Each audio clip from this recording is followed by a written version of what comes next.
Hello and welcome to the Real Deal Recipe Reviews. Today we're making Instant Pot pulled pork from PressureLuckCooking.com. The recipe description calls this the most succulent, tender, juicy, and flavorful pulled pork with such little effort it almost seems too good to be true. Except it isn't, not by a long shot. So start getting pulled in the right direction because your Instant Pot is going to have this ready in a fraction of a time that your slow cooker did, and it's also going to taste even better. No ifs, ands, or buts about it. Be sure to stick around to the end of the video to see how it turned out and to see my full review.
This was the first time that I've made this dish exactly as written and couldn't wait to try it.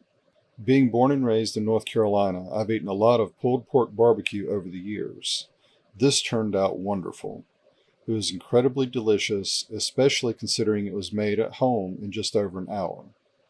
The spice combination and proportions were just right. This was restaurant quality pulled pork. It also made a lot for several sandwiches. I bought a whole pork butt and trimmed some of the fat and cut it into pieces myself.